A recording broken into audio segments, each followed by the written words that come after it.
Football is back. This game week started with really interesting games. We had two games by 3 p.m. Nigerian time. The first one is between Chelsea and Sunderland. That's a very interesting game, a superb game. There is nothing like packing the bus. Honestly, when I watch games and I see any team packing the box, I don't care who you are playing against. If you are playing against Barcelona and you are packing the bus, it completely pisses me off. But that's not what we saw today. Today we saw a Sunderland team that stepped into the game, knowing that we have to do something here. They came into this game with the intention to play. They played, they created chances, they defended really well, and it paid off because by the end of the day, we are looking at 3 points, and they got all 3 points. Fabulous game, beautiful goal in the 90 plus 3 minutes, and this just tells you so much about what this Sunderland team is made of.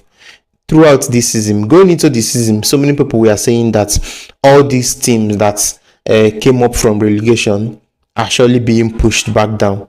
Well, I dare you to go and look at the table. Go and look at the table. You see that Sunderland is very serious.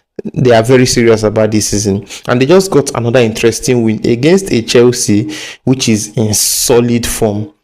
Chelsea is flying. In the midweek in the Champions League game, check their game, loads of goals. If I'm not mistaken, I believe they scored up to 6 goals in the midweek against a Champions League side. But this weekend they are up against Sunderland, and Sunderland just set things right at that moment. They knew what they came for.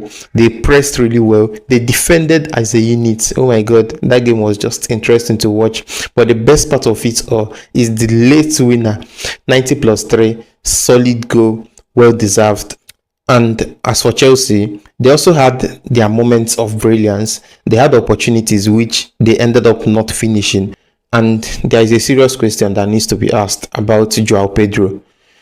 Joao Pedro had a very solid start to the season.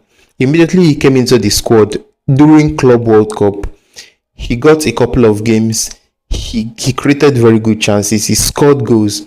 Even at the beginning of the season, he set himself as the number one player, despite the fact that Chelsea have 3 solid strikers at that point. At that point, they had Liam Delap, who was fully fit. They had Nicholas Jackson and Joao Pedro.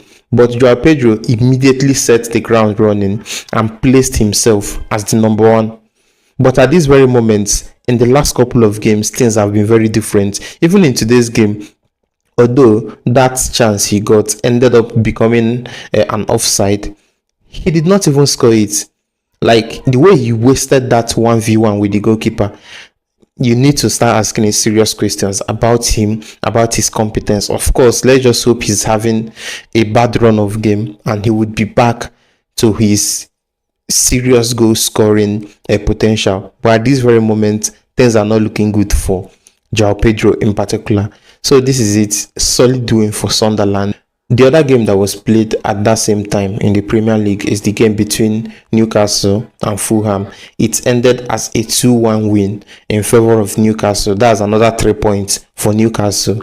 Do recall that they started this season struggling to score goals.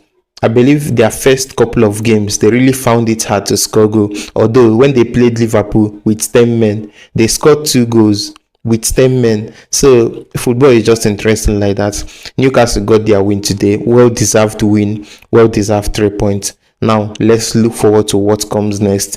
I know that Manchester United will be playing in less than 30 minutes from now, and then the last game of today would be the game that Liverpool will play by 8 p.m. Nigerian time.